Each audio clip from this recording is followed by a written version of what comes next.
사랑하는 여러분, 오늘 본문 베드로전서는 베드로 사도가 초대교회 성도들에게 보내는 메시지인 것입니다.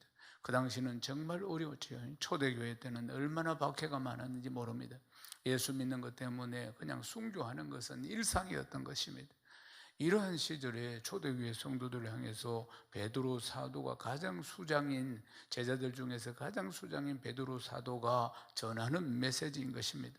실제로 우리가 지금 겪고 있는, 우리도 참 어려운 시절을 겪지만은 이때보다 초대교회는 몇 배나 더 어려운 시간들 아니었겠습니까?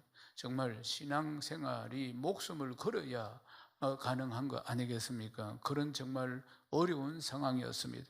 그런 정말 큰 박해 속에서도 수많은 사람들이 순교하는 가운데서도 자신의 신앙을 지키면서 살았던 초대교회 성도들 아니겠습니까?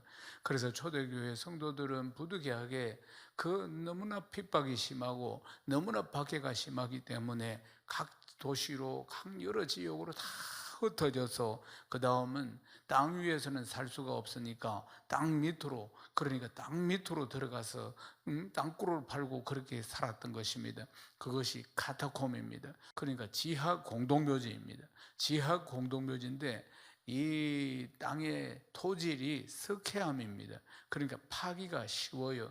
우리가 좀 수학여행 때 가본 성룡굴 같은 것 다 석회암으로 되어 있잖아요. 그러니까 이 지질 자체가 석회암이기 때문에 이제 천년의 굴들이 많았고, 그래서 그냥 공동묘지로 그렇게 사용하고 있었는데 이곳으로 우리 초대교회 성도들은 숨어 들어간 것입니다. 카타콤, 이 지하 공동묘지에는 그러니까 성도들이 핍박을 피해서 들어가서 길을 만들고 처소를 만들고 예배당도 만들고 이러한 흔적들이 남아 있습니다. 보면은 폭은 1m, 그리고 높이는 한 2m, 안 되는 곳도 있고, 그리고 또 어떤 곳은 자기 집처럼 만들어 온 곳도 있고, 또 좀 넓은 광장은 예배드리는 광장이었고, 그래서 로마 군인들이 발견을 하면은 또 피해가지고 또 다른 곳으로 가서 또 이렇게 예배 장소를 만들고 했던 모습들을 볼 수가 있습니다. 사랑하는 여러분, 그들은 지하에서 그 카타콤, 이 공동묘지에서 태어나서, 그리고는 그곳에서 결혼도 하고, 그리고 그곳에서 인생을 마감하기도 했다는 것입니다.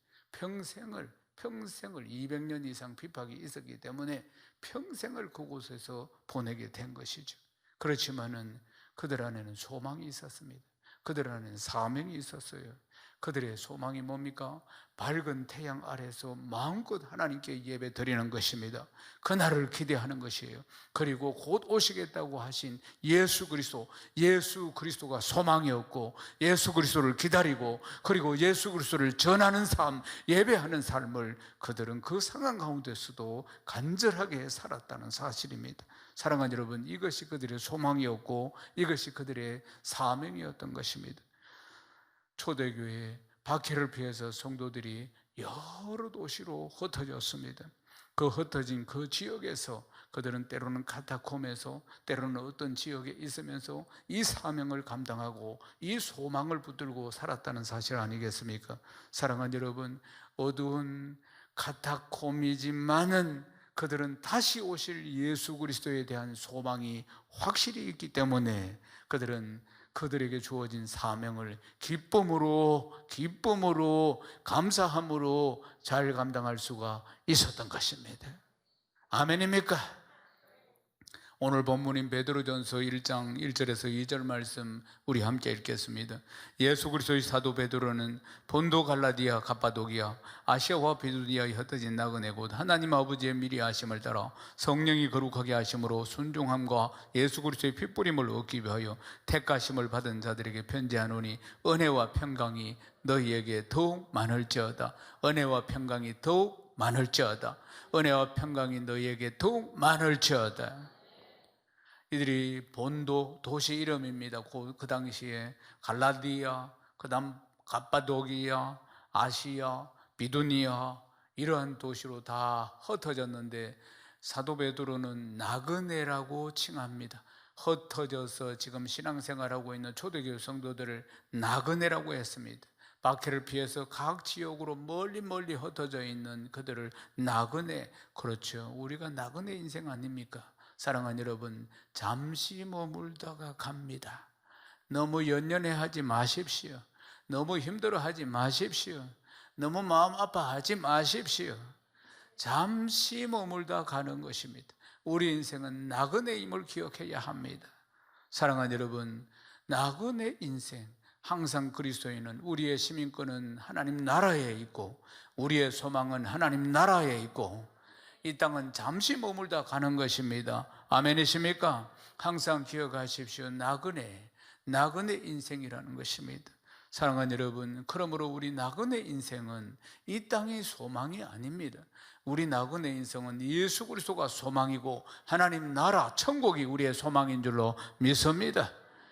사랑하는 여러분, 우리는 또한 이 소망을 이루기 위해서는 소명을 붙들고 우리가 살아가는 것입니다. 이들은 가는 곳마다 사명을 붙들고 복음을 전가한 것입니다. 이 어려운 상황에서도 그들이 핍박을 받으면서도 주 예수 그리스도만이 소망이라는 것을 그들에게 전했다는 것입니다.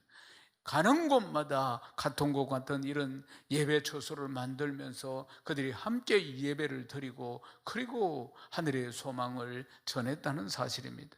사랑하는 여러분, 하나님은 모든 소망이 끊어지는 것 같은 상황 속에서도 소망을 주시고 그 소망을 향해서 달려갈 수 있는 새로운 사명을 주시는 분이 우리 아버지 하나님이십니다.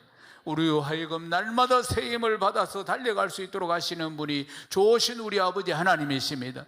여호와를 앙망하는 자에게 날마다 새 힘을 더하여 주시는 분이 좋으신 우리 아버지 하나님이십니다. 열왕기상 19장 4절 말씀 함께 읽겠습니다. 자기 자신은 광야로 들어가 하루 길쯤 가서 한 로뎀 나무 아래 앉아서 자기가 죽기를 원하여 이르되 여호와여 넉넉하오니 지금 내 생명을 거두시옵소서. 나는 내 조상들보다 낫지 못하나이다 하고, 엘리야 선지자가 지금 하고 있는 이야기입니다. 이 이야기를 하기 전에 엘리야 선지자는 갈멜산에서, 그러니까 바알의 무당들, 바알의 선지자 450명, 이세벨의 무당들, 이세벨의 선지자 제사장 400명, 그러니까 850명과 자기 혼자서 갈멜산에서 영적인 전투를 벌인 사람입니다. 그리고는 하늘에 불이 떨어져서, 그리고는 제단 걸 다 불태우고 그래서 승리한 엘리야 선지자입니다. 850명이 그들이 막 구슬합니다. 불이 먼저 떨어지는 게 전능하신 하나님이라는 거예요. 그들은 믿는 바알신을 향해서 하루 종일 뛰고 난리를 쳐서 나중에는 안 되니까 몸을 자해하고 피를 흘리면서 자기 신이 보라고 그렇게 하면서 막 그런 난리를 치는데 피가 절절했게 갈멜산에 그래 했는데도 눈썹 하나 까딱하지 않았어요.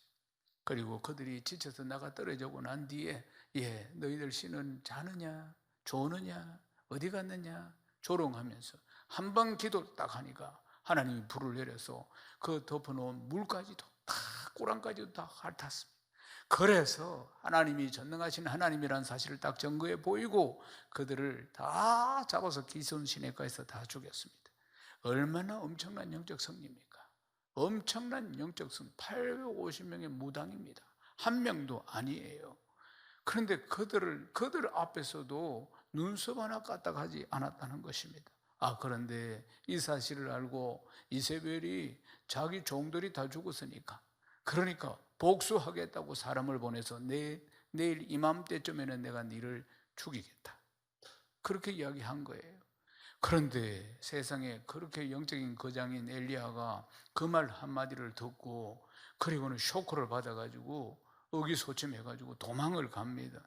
도망을 가서 저 멀리 브엘세바까지 도망을 가서 그때 데리고 갔던 사환은 여기에 두고 브엘세바에 두고 자기 혼자서 또 광야길을 하루 종일 가가지고 그래가지고는 이제 지쳐가지고 로뎀나무 밑에 앉았습니다. 엘리야가 갈멜산에서 얼마나 엄청난 전투를 해서 이겼습니까? 그런데도 어떻게 이 극적인 상황이 온 거 아니겠습니까? 사랑하는 여러분, 이런 엘리야를 하나님이 위로하십니다. 천사를 보내가지고 그 마음을 위로해 주시고 지친 육신을 위해서 음식을 만들어서 먹이십니다. 그래서 음식을 먹고는 다시 그 위로를 받고는 엘리야가 힘을 얻습니다. 로데마무 밑에서. 그리고는 40주야를 걸어가서 하나님의 산 호렙산 앞에 이르게 됩니다. 40주야를 걸어갑니다. 그리고는 호렙산에 도착하게 되는 것이에요. 그곳에서 살아계신 하나님을 새롭게 만나게 됩니다. 하나님께서 만나 주시고 역사하시고 그리고 그에게 새로운 사명을 주시는 것이에요. 하나님께서는 3가지 명령을 엘리야에게 주셨는데, 첫 번째는 다메섹에 가서 하사엘에게 기름을 부어서 아람의 왕이 되게 하고, 그 다음 2번째는 님시의 아들 에우에게 기름 부어서 이스라엘의 왕이 되게 하고, 3번째 아메몰라 사밧의 아들 엘리사에게 기름을 부어서 장차 엘리야 니를 대신해서 이어갈 선지자로 세워라. 이 3가지였어요. 사랑하는 여러분, 그리고 또한 엘리야에게 새로운 소망을 주셨어요. 이것을 감당할 수 있는 새로운 소망을 주셨는데, 열왕기상 19장 18절 말씀 우리 함께 읽겠습니다. 그러나 내가 이스라엘 가운데 7,000명을 남기리니 다 바알에게 무릎을 꿇지 아니하고 다 바알에게 입맞추지 아니한 자니라. 아멘. 엘리야가 왜 넘어졌겠습니까? 고독함 때문입니다. 나 혼자라는 것이에요. 치열한 영적인 전투가 있을 때는 혼자서도 이겨낼 수 있었는데 뒤돌아서니까 자기 혼자인 것이에요. 말하자면 자기를 돕는 자도 자기의 척건도 아무도 없는 것이에요. 하나님을 섬기는 자들은 다 죽고 존재하지 않고 자기 혼자서 외롭게 이렇게 지금 하나님의 종이 되어서 막 이렇게 일을 하고 있다는 것이에요. 그러니까 그렇게 무너진 것이에요. 그런데 하나님께서 바알에게 무릎 꿇지 않은 7,000명을 예비해 두셨다고 말씀하고 있는 것입니다. 그리고 이 7,000명, 바알을 섬기자 우상 앞에 절하지 않는 하나님을 제대로 믿는, 그리고 엘리야는 자기 혼자 제대로 믿고 있는 줄 알았는데 7,000명을 지금 남겨두셔서 그들을 통해서 하나님이 역사하셔서 이스라엘을 회복시키려고 하신다는 것이에요. 사랑하는 여러분, 하나님께서 7,000명을 남겨놓아서 700명도 아니고 70명도 아니고 7,000명을 남겨뒀어요. 엘리야는 한 사람도 없다고 생각을 했는데 하나님께서 7,000명을 남겨주셔서 그리고는 이스라엘을 회복시킬 것이라고 말씀하시는 이 이스라엘의 회복에 대한 소망이 엘리야에게 전달이 된 것입니다. 사랑하는 여러분, 그 이후로 엘리야는 주어진 사명을 감당하고 소망을 이루어가는 삶을 기쁨으로 살았다는 것입니다. 사랑하는 여러분, 하나님은 절망 속에서도 사명을 주십니다. 어려움 속에서도 사명을 주십니다. 그 사명을 통해서 또한 소망을 붙들게 하시는 하나님이신 것입니다.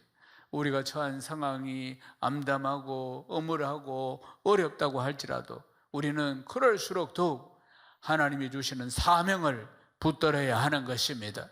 하나님께 주시는 사명을 붙들고 매일매일 힘차게 달려가는 귀하고 복된 성도 되시기를 주님의 이름으로 축원합니다.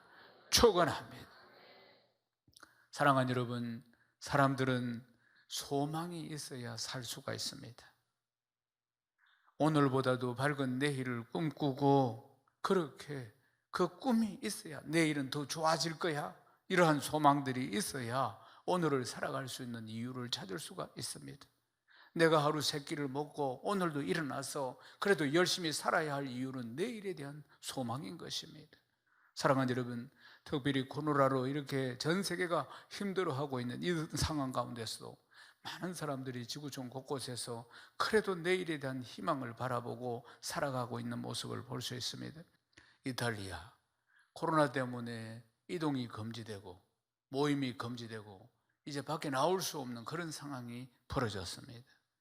그러니까 사람들이 발코니 창가에 앉아서 노래를 부르거나 또는 악기를 연주하거나 그러면서 서로의 안부를 물었다는 것이에요.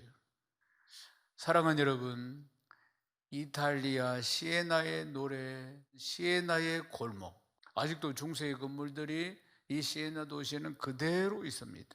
중세의 모습들이 그대로 있어요. 유럽을 가보시면은 천년된 건물, 이런 거 그대로 사용하고 있습니다.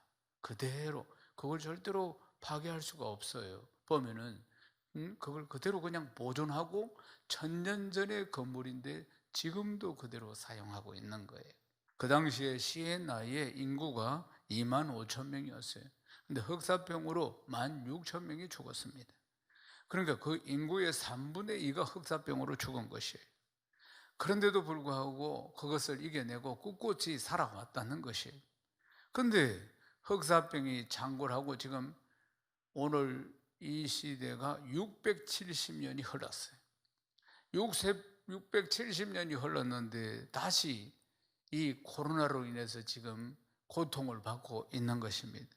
그래서 670년 전에 흑사병도 자기들이 그 죽음 가운데서도 이겨냈는데 이것도 우리가 이겨내리라, 이런 희망을 담아서 그들이 이렇게 노래하고 있다는 것입니다. 우리의 시에나여 영원하라, 그렇게 노래하면서 내일에 대한 소망을 이들이 품는 것입니다. 사랑하는 여러분, 비단 이탈리아 시에나만 있겠습니까? 어느 도시, 어느 나라든지 역시 다들 그런 마음이 간절한 거 아니겠습니까? 사랑하는 여러분, 우리는 흩어진 나그네입니다. 초대교회 때 흩어진 나그네 디아스포라, 이 유대인들에게 주신 소망은 다시 오실 예수 그리스도인 것입니다. 다시 오실 예수 그리스도, 다시 오실 예수 그리스도에 대한 소망을 붙들고 주어진 사명을 잘 감당해 나가는 삶을 살았음을 볼 수가 있습니다. 그 엄청난 박해 속에서도 목숨 걸고 복음을 전파하고 다시 오실 예수 그리스도, 곧 오시겠다고 말씀하신 예수 그리스도를 기다렸던 것입니다. 마태복음 28장 18절에서 20절 말씀 우리 함께 읽겠습니다. 예수께서 나와 말씀하시되 하늘과 땅의 모든 권세를 내게 주셨으니 그러면 너희는 가서 모든 민족을 제자로 삼아 아버지와 아들과 성령의 이름으로 세례를 베풀고 내가 너희에게 분부한 모든 것을 가르쳐 지키게 하라. 볼지어다 내가 세상 끝날까지 너희와 항상 함께 있으리라 하시니라. 아멘. 엄청난 핍박을 받아서 본도로, 갈라디아로, 갑바도기아로, 아시아로, 비두니아로 이들이 다 흩어진 것입니다. 그리고 그들은 그곳에서 흩어져서 그냥 숨어서만 사는 것이 아니고 복음을 전하는 예수 그리스도를, 다시 오실 예수 그리스도를 소망하며 다시 오실 예수 그리스도를 전하는 이 귀한 사명들을 어느 곳에서나 잘 감당했다는 것입니다. 사랑하는 여러분, 그들은 성실하게 자기에게 맡은 사명을 잘 감당해 왔다는 것을 성경을 통해서 알 수 있습니다. 그리고 그 사명을 잘 감당해 온 그 은혜 때문에 오늘 우리가 예수를 믿고 이 복된 자리에 있는 줄로 믿습니다. 사랑하는 여러분, 흩어진 나그네는 오히려 복음을 들고 세상으로 침투해 들어가는 나그네였던 것입니다. 그냥 흩어져서 사는 것이 아니라 그 멀리 다 흩어져서 전 세계로 흩어져서 그리고는 세상에 이 복음을 들고 침투해 들어가는 나그네, 그냥 나그네가 아니고 침투해 들어가는, 침투하는 나그네였다는 사실입니다. 자신들의 사명을 따라서 자신이 있는 곳에서 복음을 전하고 예수 그리스도를 전하고 예배하는 교회가 된 것입니다. 사랑하는 여러분, 오늘 우리에게 주신 소망은 무엇입니까? 오늘 나에게 있는 사명은 어떤 것입니까? 우리의 소망은 우리를 지키시고 우리를 보호하시는 예수 그리스도이십니다. 예수 그리스도가 우리의 소망이십니다. 이러한 시대에도 우리가 낙심하지 않고 이렇게 세상을 살아가는 것은 우리와 함께 하시고 우리를 지키시고 우리를 구원하시는 우리의 소망 되시는 예수 그리스도가 계시기 때문임을 믿으시기를 주님의 이름으로 축원합니다. 에레미야 33장 3절 말씀 함께 읽겠습니다. 너는 내게 부르짖으라. 내가 내게 응답하겠고 네가 알지 못하는 크고 은밀한 일을 너에게 보이리라. 아멘. 너에게 보이리라. 사랑하는 여러분, 이런 환난 날에 하나님 우리에게 사명을 주셨는데 그것은 소망 되시는 예수 그리스도를 단단히 붙들고 그분께 부르짖고 기도하는 것입니다. 아멘이십니까? 우리에게 주신 사명은 우리 주님께, 소망 되시는 예수 그리스도께 부르짖고 기도하는 것입니다. 열왕기상 8장 37절에서 39절 말씀 우리 함께 읽겠습니다.